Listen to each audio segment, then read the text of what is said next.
website addresses.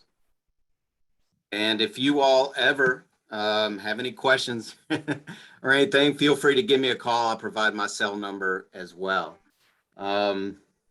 We are hoping to be able to provide this virtual webinar quarterly or so with the CEUs. I appreciate Janice helping us put all this together. Looking forward to doing this again in the future. And as you all know, many of you know, we used to do the Farley Lecture Series, and it's good to be able to get something going again. I'm really glad about the turnout and look forward to building upon that. So I just want to go ahead and introduce Tony. I've been working with Tony, Dr. Tony Dice for many years. And when we discussed what this topic would be, I was very excited about it and glad that he was going to be the one presenting on this inaugural presentation. So Tony was a patient at Farley in 2010. July 29, 2010 was his first day at Farley and his last day using. And he was a patient of Dre Summers, the longtime esteemed counselor, Drayton Summers at the Farley Center. He was one of our best, and we both worked with him for many years. And he has been clean and sober for over 11 years. And in that time, he has earned his associates, bachelor's, master's, and doctorate. He has worked at Farley for the last 6 years. Currently, he is our IOP facilitator and therapist for first responders and military.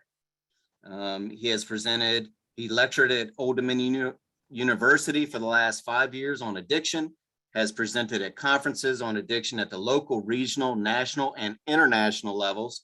And he is a loving husband and father of 5 and a partridge in a pear tree. So today, Tony is going to talk to us about 12-step in treatment. And I think when he talked about doing this topic, I was very excited about it. I think there's some myths out there for not only patients coming in, but also for practitioners in the field. And hopefully he dispels some of those today and kind of talk to us about how 12 steps and cognitive behavioral treatment can go hand in hand to help folks through the process of change, especially when it's so important and intervention based, such as early treatment for the first 30 to 90 days. So without further ado, I will introduce Dr. Tony Dice. Hello, my name is Dr. Tony Dice, and I'm about to start my slideshow. But before I do, I'd like to thank Gary and Janice for the great introduction, and the people at the Farley Center. Much props. It's an amazing institution. Definitely helped save my life.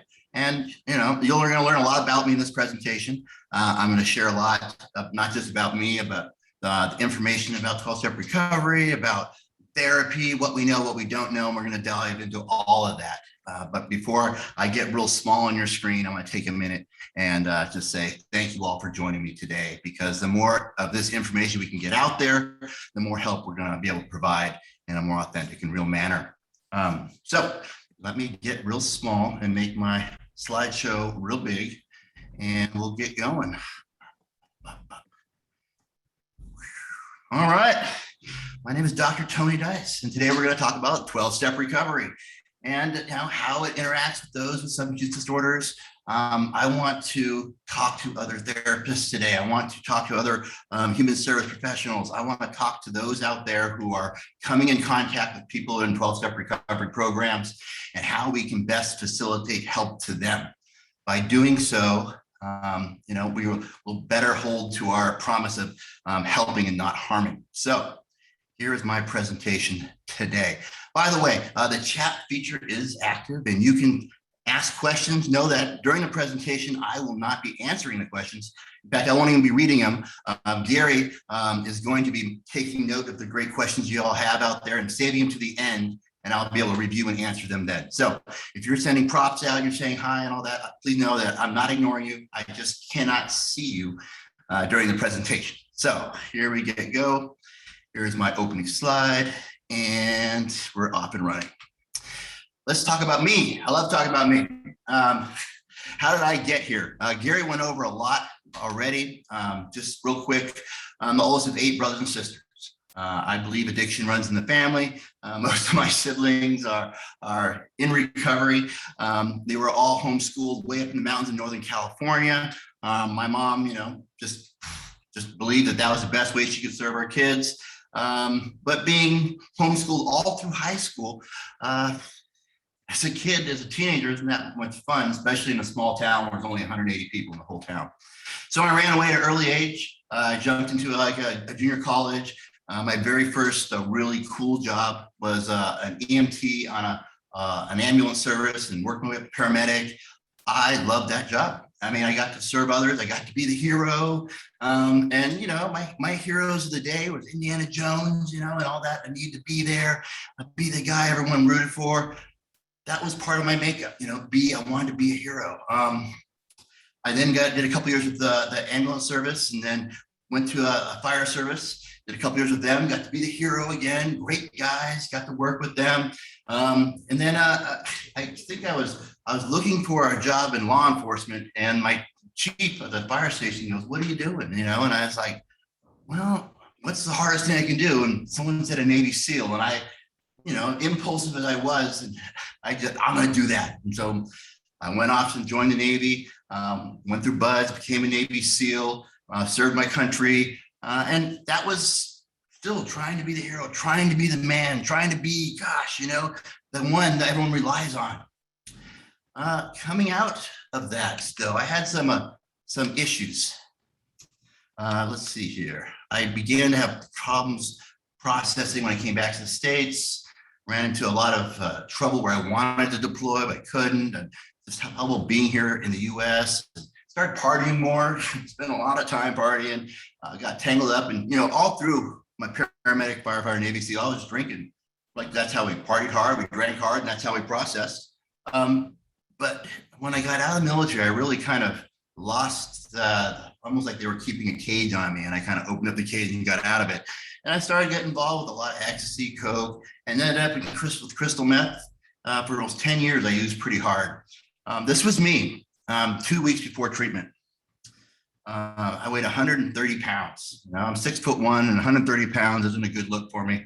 And really, you can see there that, wow, what's wrong with you? But I would look myself just the right way in the mirror, and I'll be okay.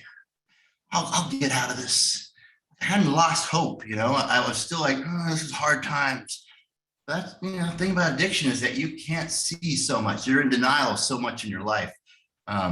It took me hitting a hard bottom where, I had to really be able to push off of it. And that bottom came from a simple little act of, remember the first pandemic, the H1N1, that swine flu pandemic? There was a moment there where I was in a house I shouldn't have been out. I was partying for a couple of days, and my youngest was at a daycare, and it's hard for me to share this still. And there was an exposure to daycare, and they called all the parents and asked them to come pick up their kids. And I let the message go to voicemail, and I listened to the message, and I was like, oh, I'll have to go in a little bit, and I'm still using, and they call again, and they call again, and they call again. And I'm sitting there realizing I'm not going anywhere. I couldn't put it down, even for my son. And I realized in that moment, it was like almost like a snapping, a breaking of hope, that I was an addict. I was going to die an addict, and it was the most important thing in my life. And my whole life, I was training to be a hero. And when my son needed me most, I wasn't there. And I turned my phone off, and I didn't go home for 3 more days. I hated myself and really just nosedived in. That was my bottom. A place where I'd given up and turned my back on everything I held dear. And when I reached out to literally back, we had phone books back then. Opened the phone book and went, put my finger down, and it was the Farley Center. Just complete fate, just boom, gave them a call. They had a bed, went down, 28-day rehab. So this is my story coming into recovery. 28-day rehab, it's 12-step recovery based.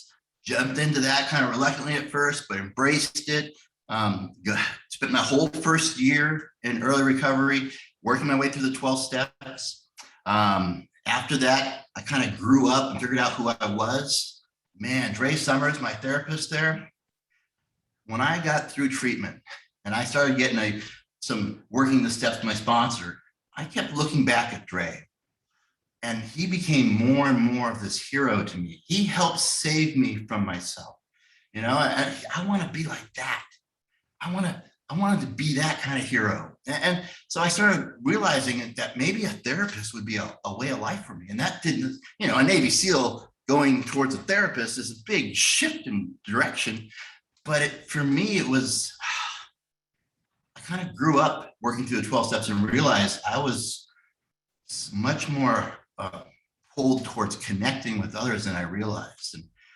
And the next following year, I went to TCC, got my associates in social sciences, went to ODU, got my bachelor's in human services, my master's in counseling, started working at the Farley Center 5 years from the date of getting clean. And at the Farley Center, walked in 5 years to the day and asked for a job, an internship, and they gave it to me and welcomed me back with open arms. Loved working there. It felt like I was walking on hollow ground because this is where I found help, and I'm watching others experience that same miracle. It was a beautiful time in my life and still remains to be so. I love working there.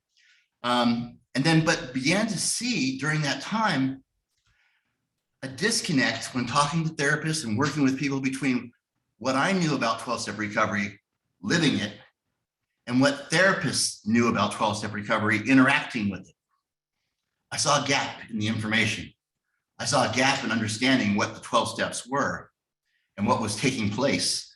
You know, and so I began to put together information, but talk about it at different presentations at the National Organization of Human Services convention. I would present there regularly at it, ACA, and all these different conferences, all the way to the International Association of Counseling. They had their global summit in Italy, and I used the same presentation there. And I mean, there was amazing, the hunger for this information was out there. So I kind of made it my mission, like I'm going to help people understand at least what I experienced in 12-step recovery. So I went back to school. I found out that a PhD is important if you want to get word out, if you want to work in, you want to participate in research. PhD is how you're going to get your name out there. So it was a lot of work. If you're thinking about going for a PhD, I fully encourage you doing it, but be ready. It's going to work you. It's a hard program. Anyway, enough about me. Let's get back into what we know collectively about 12-step recovery programs. And, you know, I'm sure my audience is quite varied here. There may be a lot of you in recovery. There may be a lot of you who work with people in recovery. I'm going to put out some knowledge out there that I've collected over the years. And there may be things you disagree with. Throw it in the text. There may be stuff you think differently about. Throw it in the text. This is just information that I've collected over the years, the last decade, stuff I've found through research and literature, and I've kind of put together in something that I feel would help the majority of people. So, real quick background. Most people know about AA. Founded in 1935 by Bill W. and Dr. Bob. Yes, Bill W. was part of the Oxford group back then, and it was a Christian organization, and it had a lot to do with how he found recovery, and it had a lot of influence in him putting together these 12 steps and, you know, trying to figure this out. And that was in 1935. Over the next 4 years, they began to kind of bring together information towards putting out a book. In 1939, the Alcoholics Anonymous text, often referred to as a big book, was released. I was blown away at how much work was put into that piece of literature there. It wasn't just, you know, Bill W. and Dr. Bob and taking what they knew and writing a book. There were over 60 contributions to putting together that book. They toiled for 2.5 years. In the end, they had this review committee of 6 people towards the end that were, you know, 2 physicians, an atheist, a reverend, a psychologist, a psychiatrist. And they were all just revising, trying to make this, it's interesting, more inclusive, trying to make, I don't want to say less Christian, but trying to make it open to everyone. And those of you who have read this text, it is very God-centered, very male-centered. It was written in 1935. And in fact, it's only been through 4 revisions. And in those 4 revisions, the first 164 pages have barely been changed at all. So For some, it's kind of challenging to read because of this dated wording, but the message remains solid in there of what recovery looks like. And there was a lot of work put into trying to make it into something that was for everyone. And when they talk about being a spiritual, not religious program, what that meant back then was, this is not a religion. We're not creating a religion. We don't want this to be a religion. We want this to be a conduit. So if you are seeking religion, it's a way you can find it. If you're not, that's okay too. So that it was something from the very get-go that they wanted to include in their program.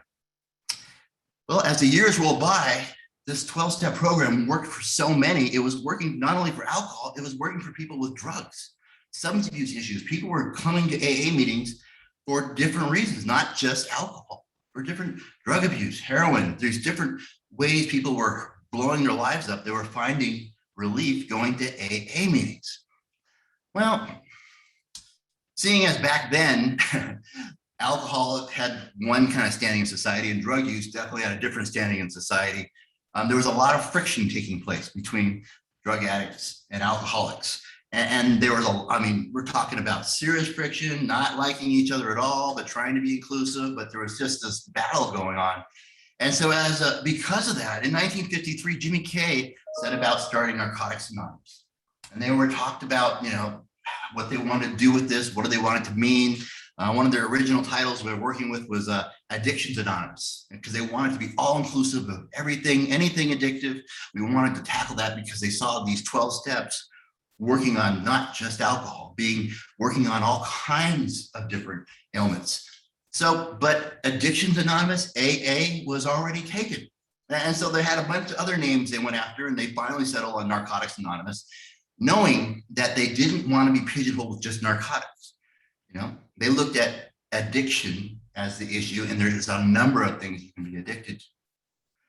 So NA kicked off in Southern California back in 1953, and it has since blown up all over the world. So this is just a rudimentary, basic knowledge about AA and NA. So far, that's 2 fellowships we've talked about. The issue here is that for many, this is all they know about 12-step recovery, when in reality, there are over 200 different different 12-step recovery fellowships out there, ranging from, here's a list of just 50 of them with their hot links data. There's Gamblers Anonymous, there's Overeaters Anonymous, there's Nicotine Anonymous, there's Recovering Couples Anonymous, there's Spenders Anonymous. Over half of them are not for chemicals. They're for behaviors. So we have over 200 different groups out there, and you guys can Google and go crazy and search up all these different things, which is kind of cool, especially in the age of Zoom, where you can actually go to many of these from your own home. It opens the door to a lot of different recovery out there, and I'll get to Zoom later. But right now, if these same 12 steps, because these same 12 steps are the same ones used in every one of these different 12-step recovery programs, if these same 12 steps are working universally for all these different issues, what's really going on? It can't just be alcohol's the problem. It has to be something else that's taking place when working through the 12 steps. Cool. All right. Well, basic 12-step recovery can be broken down into 2 steps, 2 parts, 2 main components that make up a 12-step recovery program: the fellowship and the step work. Now, the fellowship provides the support. And when I say fellowship, I'm talking about the AA meetings, the sponsor contact, the other people in recovery that aren't using, you can get together, hang out with. I'm talking about all the literature available online. I'm talking about, even the Zoom functions. All of that is the fellowship of AA. We're getting together and being connected. It's now becoming connected again. The step work supports the change. The step work is the 12 steps. It's the vehicle in which you allows change to occur. It's the work that's done on us. These 2 components they have in the rooms of recovery, and they say, meetings can keep you sober. It's and you'll find people who have engaged in 12-step recovery who've never completed the 12 steps, which is mind-boggling. If you're in a 12-step program, you should be completing the 12 steps. but you can keep going to meetings and have that support and keep kind of hanging out. The thing is, you're just staying sober. You're not developing, you're not changing. And it's often referred to as white knuckling it, where you are just hanging on, you're staying sober, you're staying clean, but you're not growing. And the purpose of the step work is not just to kind of get you back to where you were, it's to find a optimum you. You know, where can you go? How far can you grow? So let's start with talking about support. Let's start all the way back to traditional support. What does traditional support look like? I'm talking about what systems we have in place right now, not counting 12-step recovery, but just looking at, hey, when someone's has an addiction, right here we have the addict here, or alcoholic, and she is going to a 28-day rehab. Very popular place to go. If you're in trouble and you hit some kind of bottom, families will send you there, work will send you there, you'll send yourself there. A 28-day program, 4 weeks of treatment. So that's a popular starting point for recovery. This is by no means the norm, but it is a popular start. From there, the addict alcoholic will go to an IOP, an intensive outpatient program. These vary in duration and length, but majority of them, about 3 times a week, they'll meet over a course of 8 weeks. From there, they're assigned a substance abuse counselor, and they'll meet with this counselor once a week over the course of 90 days. So we have 28 days at a rehab, 8 weeks in an IOP where they attend 3 times a week, and then once a week with a substance abuse counselor. How can we quantify this? How can we kind of keep track? Well, let's look at it in terms of, you have 28 points of contact at a rehab. For 28 days, they definitely get to focus on their recovery. 24 points of contact at an IOP where they have 3 times a week over the course of 8 weeks. They have 24 times they've been in contact with someone where they discussed their recovery. 12 points of contact with a substance abuse counselor. Over the course of 90 days, they've met with that counselor 12 times. All right, that's traditional support. Over the course of 6 months, they've had 64 contact points where they've discussed and worked in their recovery. All right, let's take that same treatment protocol, the rehab, the IOP, and the therapist, and we'll overlay 12-step recovery and see what that looks like. From day 1, the recovering addict or alcoholic is asked to find a sponsor. Boom. The sponsor meets with that person, asks them to call them every day.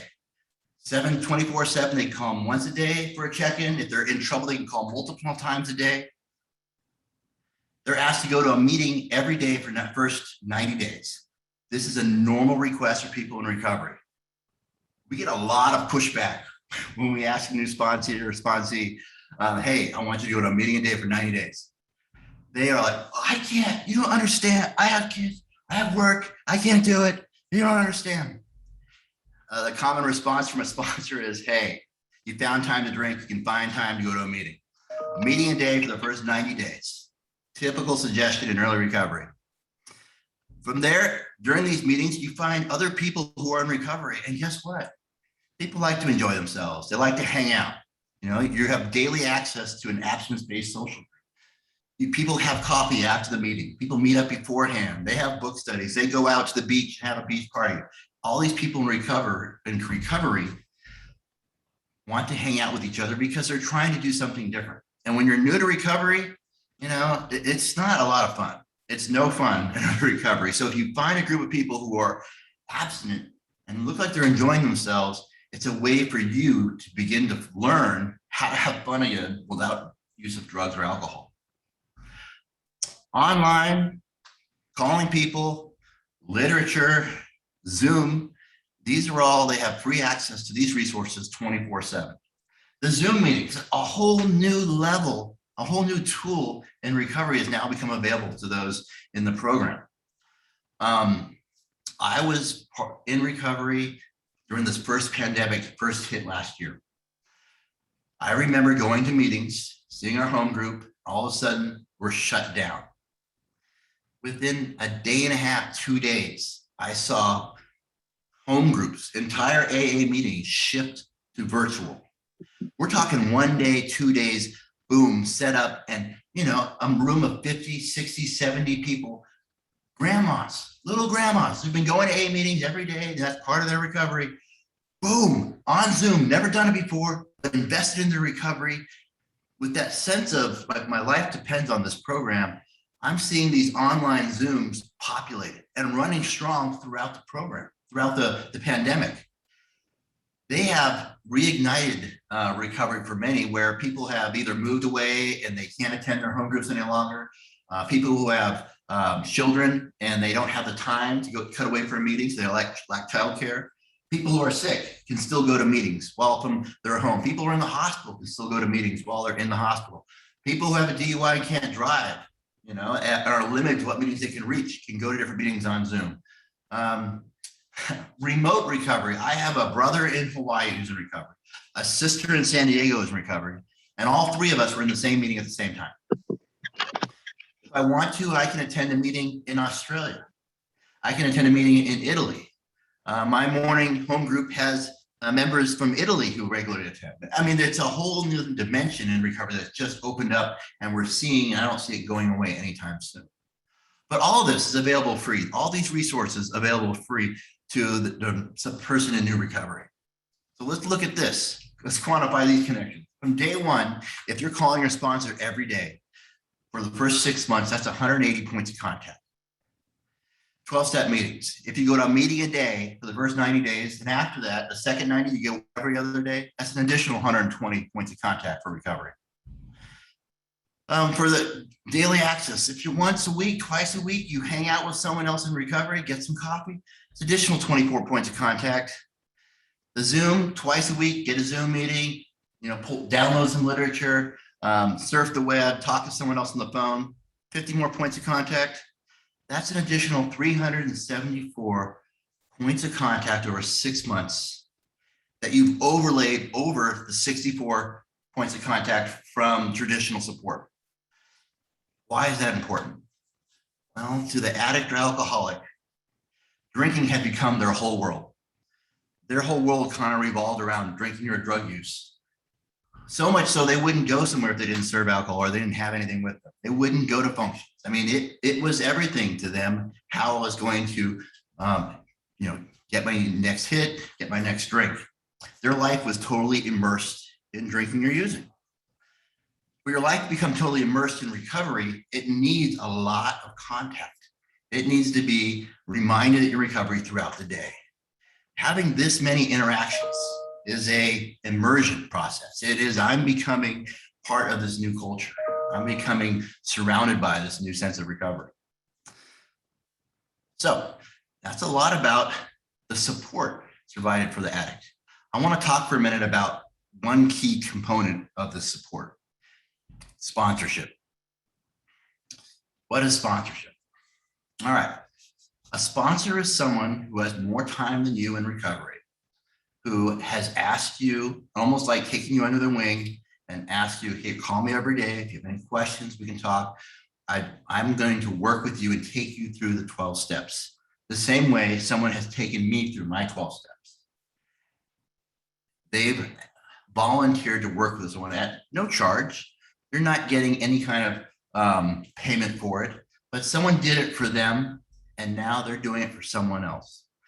The relationship is, I'll say symbiotic. There is a give and take from it in this terms of the sponsee is looking at the sponsor and saying, wow, the program of recovery is working for this person. I want what they have. I want their perspective on life. I want the hope that they have that I had lost. The sponsor is working with the sponsee. The sponsor is looking at what the sponsee is going through and saying, I remember what it's like. I'm reliving a lot of what I've gone through because I don't want to forget. One thing addicts and alcoholics have is an awesome forgetter. If we ignore it and we're trying to shut the door on what our past life was like, we will begin to wonder, it wasn't so bad. We will forget all the bad things that happened and kind of glamorize and glorify all the good things that happened until if enough time passes, I may begin to think I don't have a problem anymore. Or I remember I never did to begin with. I overreacted. But by working with the sponsee, I'm reminded about Wow, I remember that. I remember feeling that way. I can see the growth between this person and myself now. I can see how far I've traveled, how far I've grown. So this symbiotic relationship between sponsor and sponsee, they're both helping each other stay clean and sober. They're both working to help each other through that day. The sponsor will ask the sponsee to give me a call every day. Something I'll typically say is, hey, give me a call every day. It doesn't matter if I answer or not. The fact that you're reaching out is the most important part. And I give them a timeline. I say, listen, try and make your phone call between 9 a.m. and 9 p.m. unless something's dramatic happened. And excuse my friend, unless your ass is on fire. Then give me a call after hours, and we will work through it. And every sponsor has their different guidelines and protocols, but this relationship of working through the steps is one of gaining trust. If you talk to someone every day over 90 days, you begin to develop a bond with this person, begin to understand. And if you work through the first couple steps, it takes several hours of working through each step, sitting down, discussing, assigning readings, you're gaining trust. You're rapidly becoming someone I can share a lot with. Soon you're sharing everything with. And it's a slow process. It's not like you're going to meet a sponsor and that night you're going to let it all spill out. But it's a slow, I'm going to share about my life. You're going to share about yours. And you begin this process of almost like I've been envious sometimes of people who've had a friend their whole life. They were neighbors when they were 3. And their whole life they've lived next to this person, kept in contact. So this one person knows everything about them. And when they share something, they understand why they're reacting the way they do. A sponsor becomes someone just like that knows everything about you. And when you're reacting a certain way, a sponsor will have some keen insight of why that is. It can help you through those moments. The sponsorship relationship is one that's very authentic, very personal, very intimate. And because of that, there's some guidelines. Typically, it's the same gender. A male sponsee and a male sponsor. There's someone you require that their sponsor has gone through the 12 steps, that your sponsor has a sponsor that they're still working with. A sponsor will have other sponsees. Up to that sponsor, they may have sponsored 1, 2, 3, 4, even 5 people. The minute you ask your sponsor to sponsor you, you have access to the other sponsees that they have. So that's an instant tight support group you belong to. They're called your sponsee brothers or sisters, brothers. And sometimes they get together and they'll be able to work on, whether they're on the same step or work on different issues they're going through in recovery. Next, I want to take a second and talk about 12-step meetings. It's not just drunks talking about drinking, which is, commonly the stereotype, but 12-step meetings. They're all over the world in every country and every language. 12-step meetings, basic makeup. There's someone, the group leader leads the meeting, typically someone who has more than a year in recovery. Every group has it's called a home group, and they have a home group meeting once a month where they'll meet and discuss their different rules for that meeting. But in general, they kind of follow the same flow.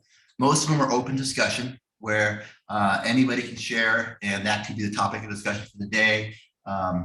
Other meetings that are out there are speaker meetings where one person will stand up and share their story throughout the hour. And they will talk about how they were, what happened, and how they found recovery. There are book readings, book study meetings where they will take a chapter out of the basic text or big book and they'll read through it, and that will become the topic for discussion that day. They have different formats. There are so many meetings out there, and all of them vary in format slightly. But typically, in a meeting, you'll raise your hand. They'll have a number of readings they start off with. They'll start with maybe the Serenity Prayer. You'll raise your hand, and when you share, you start something like this. My name is Tony. I'm an addict alcoholic. Today, I'm feeling X, Y, and Z. I'm going through this, and this. And it's general practice to share about your own experiences. A lot of I statements. I'm going through this. This is what I'm going on right now. This is what's happening. This is what happened. And there's this release of you sharing where you're at, what you're going through. Now, if you're an old timer, it's funny. The old timers don't give advice. It's common practice for if I've had a similar experience to what was shared, I'll raise my hand, I'll introduce myself, and I'll say, yeah, I had a day where I went through this and I felt this way. I ended up doing this and this is what happened. I'll share my experience, strength, and hope on that topic. And there'll be no direct advice given to whoever shared before me. I address the group as a whole and I share what I have been through.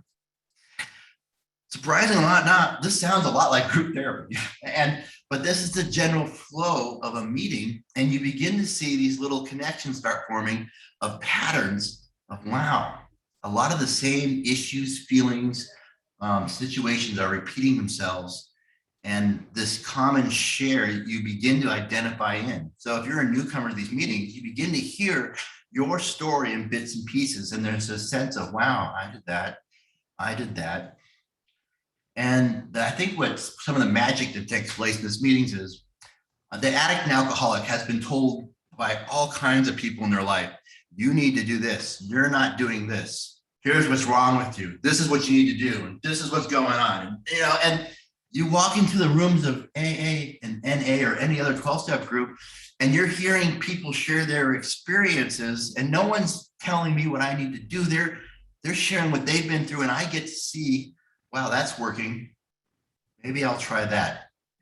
That sounds like something I haven't done before. And there's a sense of me learning, or me, new addict alcoholic, seeing what's working and wanting to get what they got. And I'm willing to do what they did. So that it's a different environment than they're used to in the outside world. Now, not all meetings run perfectly smoothly. It's not called Well People's Anonymous. There's a lot of people who, this is the last house on the end of the road, and they're wandering in here, and there's a lot of, I hate to use the term, but craziness that goes on, but there is a lot of sometimes chaos shared in the rooms. And the amazing thing is, and this is what blew me away when I first was introduced to 12-step recovery, that the response from the group is always, keep coming back. That's great. Thank you for sharing. Keep coming back. To me, that is amazing, because someone will come in and stand up and yell at the group and tell them you're all crazy, da, da, da, da. And the group will say, thank you for sharing. Keep coming back. And they're encouraged to come back again. And the next day, share what they're going through. And they could be just as angry and just as furious. And the group will keep saying, keep coming back. And over time, change will occur. It truly is an amazing process that takes place there. And so often I've been witness to what I'd like to say miracles, but I've seen someone share something they're going through and someone else share exactly what that person needed to hear. And I was witness to that. So it truly is an amazing program that, much like the same kind of magic takes place in group therapy, I see taking place in AA meetings. All right, so I've talked about AA meetings, talked about the fellowship in terms of sponsorship and group work. Let's talk now about the step work, the actual program of recovery, the 12 steps. For many of you, you've seen this hanging in the back of a room somewhere. Maybe during your internship or during one of your classes, you were asked to go to a 12-step meeting, and you walked in, sat down in some basement of a church somewhere, and you see the 12 steps over here, the 12 traditions over here, and you look at it and you read it, and it sounds very cryptic and mysterious, very religious. And that's all we really know about the 12 steps, and a lot of even treatment centers spend a lot of time just focusing on step one. Maybe some will go step 1, 2, and 3, but there's definitely not a lot of what does that mean, or what does the rest of the steps even do? So today I'm going to spend a little bit of time with you and talk about the rest of the steps. Here's the format I'm going to follow. I'm going to take the step as it's written on the wall. I'm going to convert it to like a CBT translation, this therapy speak, basically.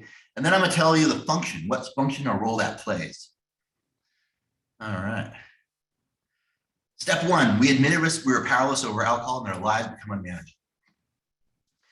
Well, the translation there reads, I accept the compulsive nature of our addiction and its symptoms, then detail the costs and consequences of addictive behaviors. Basically, do you accept you have a problem? Is there a problem in your life? I'm not going to beat this one to death because this is what we focus on a lot. Is there an issue in your life? And it's often one that's really hard for an alcoholic drug addict to see. In fact, they'll look at everything else in their life. This is wrong. This was wrong, before they finally see that there's an issue with the substance or behavior. Step 2, came to believe that a power greater than ourselves restores sanity. Well, we can look at that in this terms of created a new vision of life, replacing the belief system that was developed during addiction. They call it stinking thinking. Why are you thinking this way when you keep getting this result? And then replace it with a positive belief system to help experience interpersonal growth or a better self-talk. In step 2, you're asked to look around the room of recovery, and you see people who have, clean time, who have sobriety, their lives have changed, and you're seeing the program work. You begin to say, this might work for me. This step's often called the hope shot, the hope step, where you begin to believe you can get better. You begin to have buy-in for the program. So step 1, do you have a problem? Step 2, do you believe in a solution? It's the hope shot. Step 2 is, do you think this will work? And for many, hope coming back into your life is huge, because before that there was desperation. I'm never gonna, it's over. What's the point? Step 2, you look around, you see other people pulling this recovery thing off. Maybe I can do it too. Step 3, you made a decision to turn your will and your lives over the care of God as we understood him. A lot of people lose it on this step. What? God, turn my will over? Never. I'm never going to quit. I'm going to fight to the bitter end. And well, let's look a little deeper. And this is where sponsor comes into big play with the step work. The step work is designed to be taken through it with the sponsor. I mean, it looks cryptic on the wall. And if you tried to figure it all out yourself, remember, this is damaged thinking in early recovery. That stinking thinking's in full effect. You need a sponsor to help you navigate through all this different denial you're dealing with.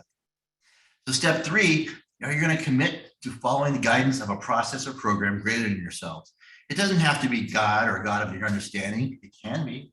It can be your sponsor. It can be the group dynamics. It just has to be something outside of you. Are you willing to take suggestions? Are you willing to commit to a process of recovery, and you're willing to take suggestions? Step 1, is there a problem? Step 2, do you believe in a solution? Step 3, are you willing to follow directions? And this is where sponsor comes into play, who says, I want you to call me every day. Are you willing to do that? Because there's going to be a lot of suggestions, lots of behavior change that take place in early recovery. You need to trust your sponsor. So these first 3 steps, you're working with your sponsor, you're developing enough trust to get into this 4th step. A lot of people hear a lot about the 4th step. It's a big deal. It is a big deal.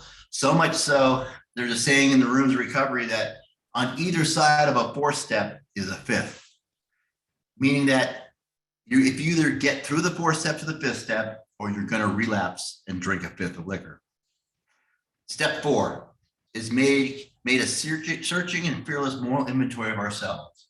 You're going to take time and you're going to write down everything you've ever done, good, bad, and otherwise, everything. And this inventory is huge. It does so much. I can't understate the value of this process. To comprehensively list and disclose your problematic thoughts, feelings, and behaviors. You're going to get them all out on paper. And this takes a while. It's a big undertaking. Then there's a sense of doing it, and understand it may take more than one attempt, but the best of your ability, get it out there, everything. For me, my experience here and the experience I've seen with sponsees has been that once this is outside of you, and it could be a lot, once it's outside of me, there's a beginning and there's an end to it. It becomes a finite amount. It's something I can wrap my head around. Okay, I can manage this. In my head, it was just a bunch of stuff, but it seemed like it went on forever. And forgive my language again. There were so many shitty things that I had done. I began to think of myself as a shitty person, as a bad person. I had this sense of being just bad, being wrong. Once I got it separate from myself, got it out on paper, I began to realize, I began to feel that this is stuff that I've done, not who I am.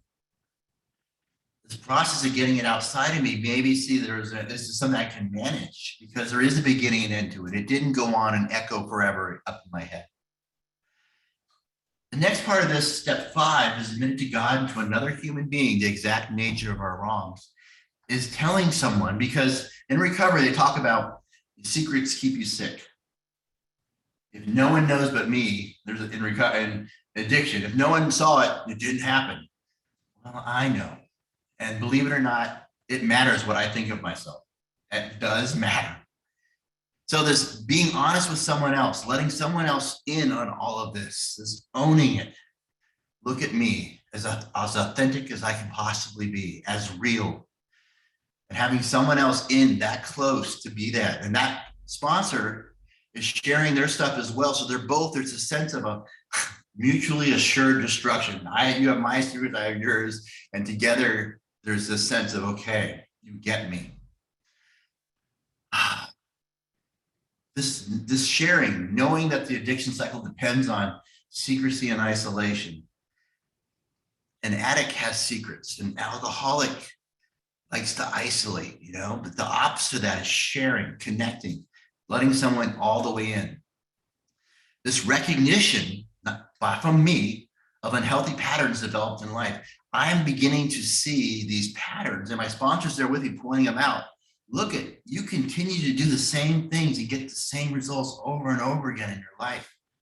This awareness of this on a broad scale of these patterns we've been falling prey to in addiction allows us to realize that, okay, this is something we can work through. This is something we can get through. This isn't you. This is things that you've done. It's just behaviors we need to change. Steps 6 and 7 are often referred to as the working steps. Let's get to work, because this is where behavior change occurs. Step 6 is we're entirely ready to have God remove all these defects of character. Sounds very hocus pocusy, and there's a lot of, am I entirely ready to let go of behaviors that I have used, and I'd like to think as an addict successfully, that made me my whole life. I'm willing to let go of them, because even though I often counted them as things that I used to survive with, and there are things that kept hurting me, but I didn't want to let go of them. Let me give you an example of that. One of my character defects that I held on to was like, I could get shit done. You asked me to do something, and no matter what, I would get it done. An example of that would be, you had a flat tire. And I would say, okay, what kind of car do you drive? And I'm not proud to say this, and this is totally, I'm disclosing to you, please don't call the police. And if it happened to you, I'm sorry. What kind of car do you drive? Okay. All right, I'll be right there. And I would hang up that phone, and I would go directly to a concert, to a shopping mall, and I'd look until I found that car, and I'd bust out my jack, and I'd steal the tire off that car and bring it to you and save the day and hook a brand new tire on your car. And, all right. I believe the rules didn't apply to me. I believe the end justified the means, and that's how I got stuff done. In step 6, I had to acknowledge that was not a productive behavior. I had to let go of that kind of behavior, and I did not at first want to do it. I had to become entirely ready to say, I don't want to do that anymore. I want to act differently, but I thought that was a defining characteristic. There is a lot of work in this step 6 and 7 where I have to come to a point where, all right, I'm going to let this go. 6 and 7, you're making this list of all these behaviors that you're encountering, and you're looking at how they interact with you negatively. And you're developing a plan with your sponsor of letting those go and how to act differently. There's another behavior that you can still do that doesn't negatively impact your life. So you're making a list of these ineffective character traits, and then you're developing coping mechanisms or other behaviors that you can still get through life with that aren't impacting you negatively. You use positive self-talk, and you'll have behavior assignments from your sponsor to help you through this, to help act differently. And there's a lot of back and forth work in this step. But I mean, a lot of things are being changed in this step. I stopped being a shoplifter. I stopped speeding so much. I stopped cursing so much. I mean, there was a lot of change that took place in this step 6 and 7. Steps 8 and 9. Steps 8 and 9, I'm making amends. I made a list of all persons that I had harmed and became willing to make amends to them all. It's another one of these long lists we use in recovery. where we make comprehensively review experiences that have harmed others through our addictive behaviors. You're making this list and you're sitting down with your sponsor. You're going over it with them because you're going to need other input from the sponsor. And the sponsor's going to like say, just cross off these people here. Your amends to them is to stay out of their life. These ones here, we need to call them, set up a meeting, and sit down with them. And it's not just I'm sitting down saying I'm sorry. What's taking place is, and this is steps 8 and 9, this may even be a year of you in recovery, of working through accepting you're an addict, working through owning all that you've done in steps 4 and 5, changing your behaviors in 6 and 7. There's a different person standing before this person in steps 8 and 9 who's asking how they can make amends, that whoever has been harmed is looking at this person going, they've changed. It does sound like they want to do something differently. And I've been harmed, and here's how my amends, here's how you can make your amends. They may not have noticed what you've done. They may say, I accept your amends. They may say, I don't want to talk to you anymore. What you've done was too hurtful. Please stay out of my life. Regardless of what they say, the amends that you're making with them, you're sitting down, is going to have more to do with you making that attempt. Now, there's going to be points here where you're not going to, I mean, most people in recovery aren't wealthy when they're finding their way into their first year recovery.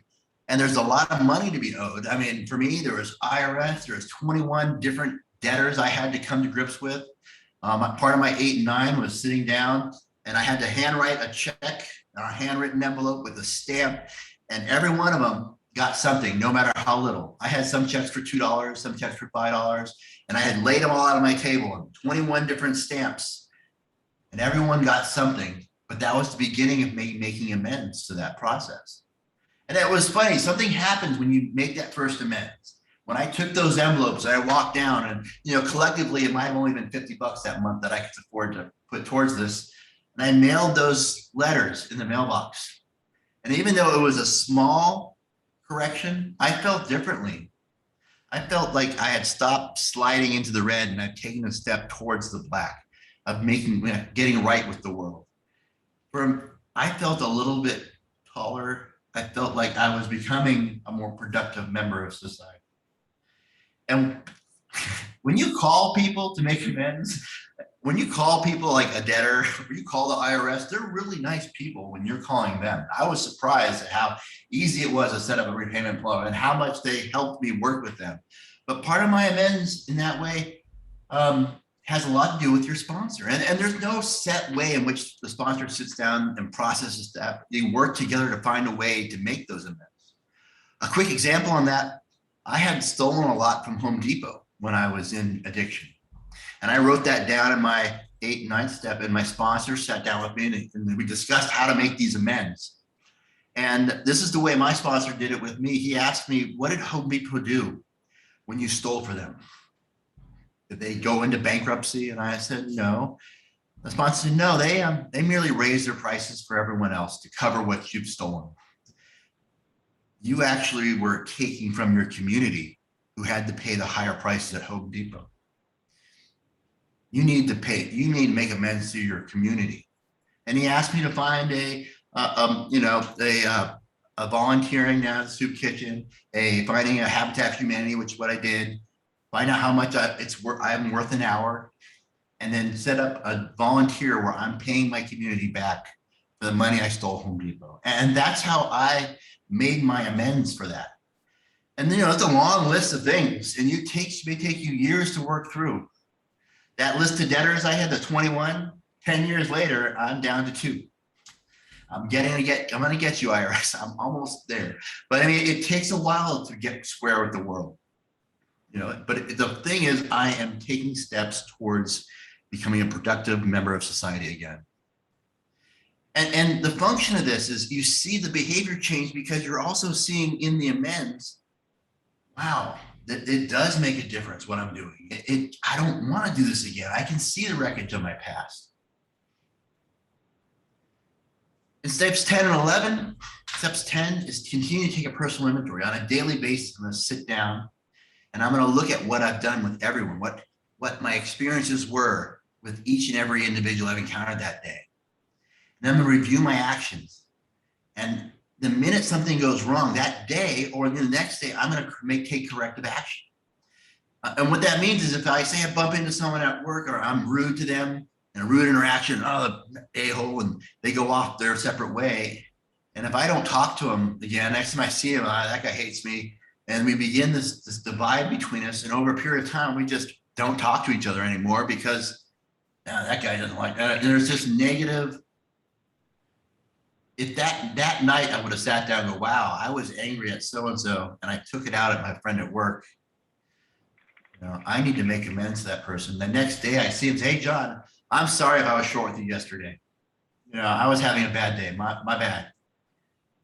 That relationship is salvaged. That relationship can then go, oh, don't worry about it. It might even be stronger than that. And there's someone else in my life who maintains contact with.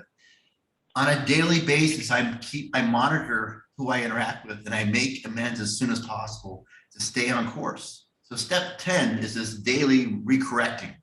Make sure I'm staying on the straight and narrow. Step 11 is huge in recovery because whatever it is you're drawn to, whether it be a higher power, whether it be a collective, a universal energy, whether it be a specific religion, whatever it is that you find connection with, just the spirit of love. In step 11, you're asked to delve into it deeper through using meditation techniques, through using putting effort in developing that sense of connection with whatever it is you're trying to find. For me, step 11, I was trying, in my head, I was going to find my sense of a higher power through hot yoga. So when I got to step 11, I was super excited. I bought a year's membership at a hot yoga studio, and I started attending, and hot yoga is effing hard. I mean, I was dying and sweating. It was so much effort and it was kicking my butt. And I stayed with it and I thought I was going to have some huge spiritual breakthrough. And I was for months getting in good shape. I was losing a lot of fluids. But the people in that room, I began to collectively bond with. That experience of that shared kind of weathering the storm together. And there was a sense of, even when it was completely quiet, of being connected in the room. What I found out in that experience was if I put effort and time into connecting, into hot yoga, a connection was formed. What I got from that is what I feed grows.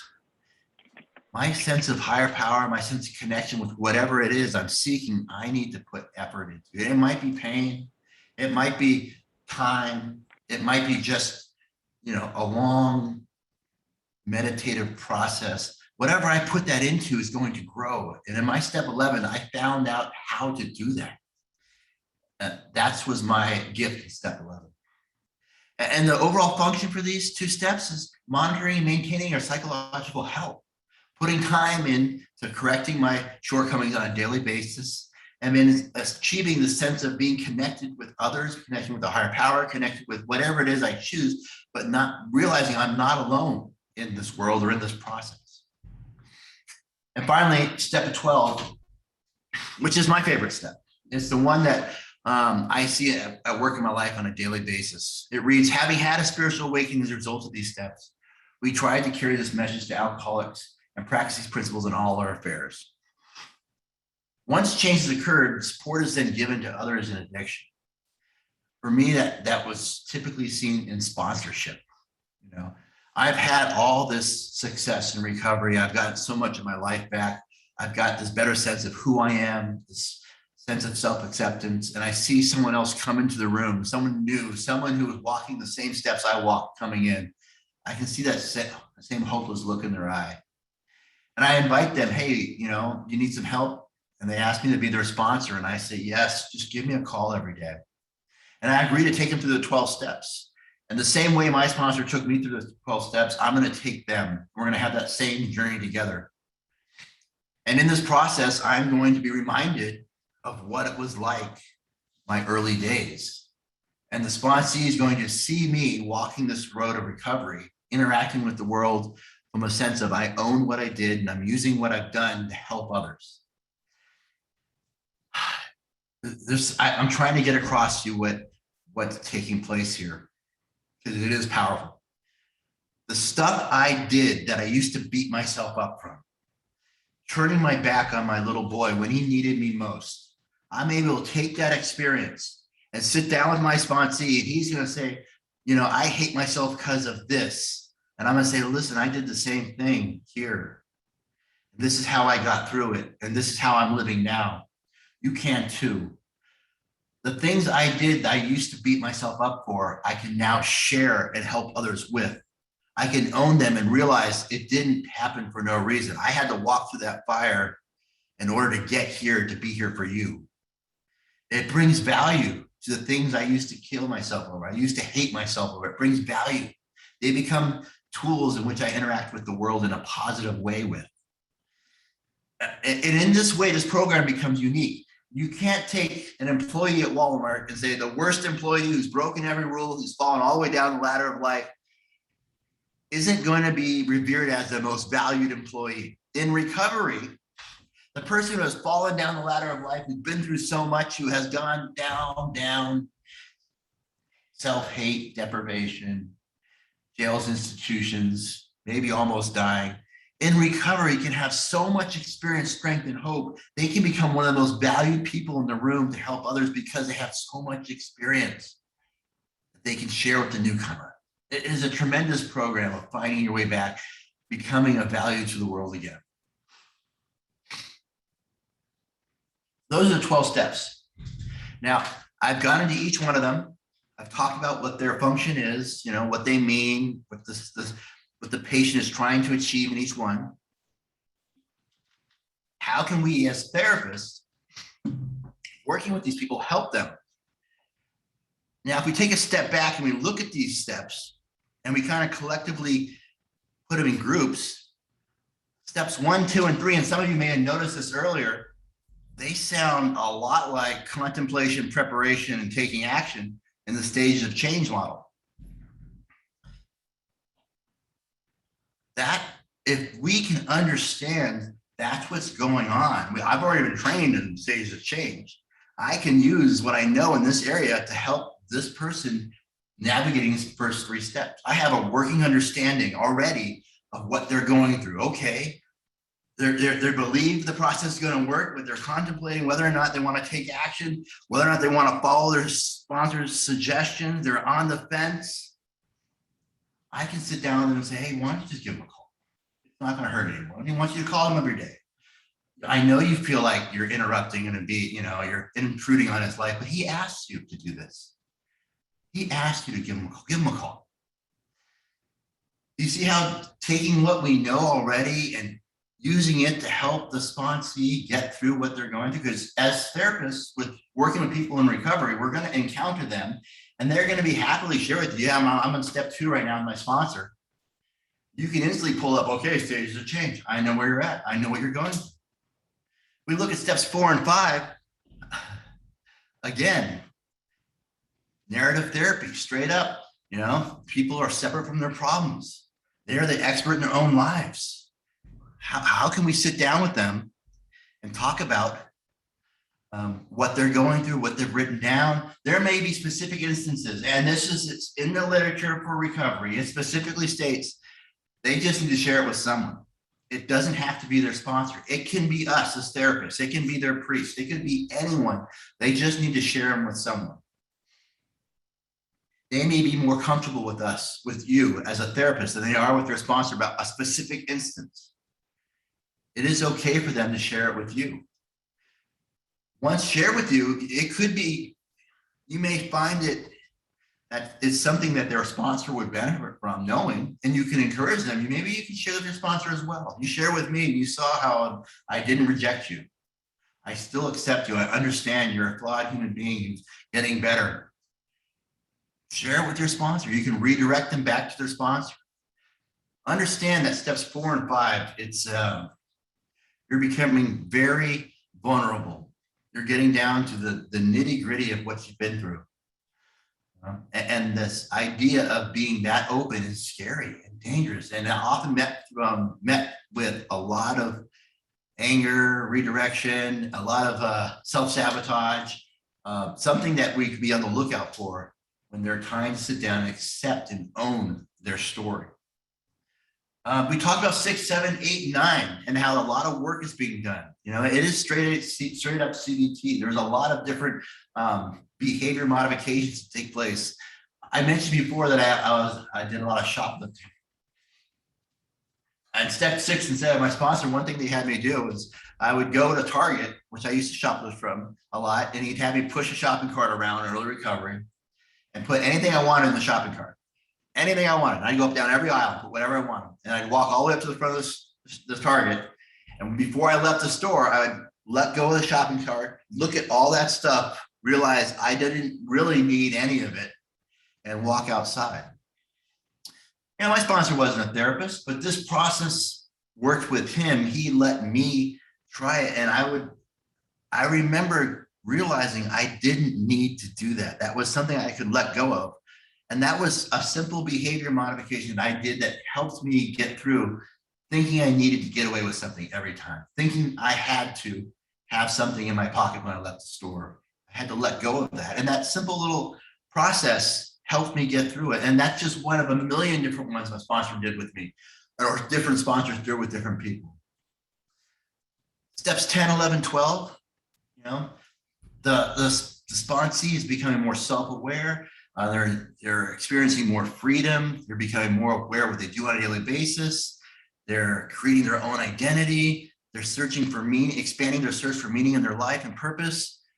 This is existential therapy. We already have seen this before. This is where we can come from an angle we can approach them and help them understand that this steps, they often call them the maintenance steps, 10, 11, 12. A lot of people believe that you go through the steps once and then you continuously work 10, 11, 12 in your life to keep up and keep your maintenance going. Help them grow and continue to stay on the straight and narrow. Some believe once you work through the steps, you can work through the steps again in recovery. I've personally gone through them 3 times, and they have been each time more and more revealing. In fact, the second time was so impactful because the first time you kind of have the excuse, well, I was either drunk or high. That's why I did that. The second time, you just did stuff because you wanted to, and there's less to hide behind, and it's definitely more revealing. So the steps are a process you can take over and over again throughout your life. So this slide here, if you're writing anything down at all, write down this one just to kind of give you quick clip notes of what the sponsee is going through. If they give you an indication what step they're working on, what approach you can kind of take to kind of be in line with what they're experiencing. And I'd like to underscore this. You were getting a lot of work here being done outside the therapy room. And at what cost? Well, this is $0. That's always blown me away. At that, you know, hundreds of locations, thousands of locations all over the world, 12-step recovery is going on every day. And yes, they do pass the basket around. You'll see people put $1 in it, but that's all voluntary. The newcomers, there's 0 expectation. Quite honestly, I feel that this is why many treatment programs are 12-step based, because there's an understanding that no one's going to get cured in 28 days. But if we can get them in a mindset where they can find help in the long term by going to 12-step meetings afterwards, they're more geared for success, because you have this long-term recovery plan of going to meetings, finding support at 0 cost.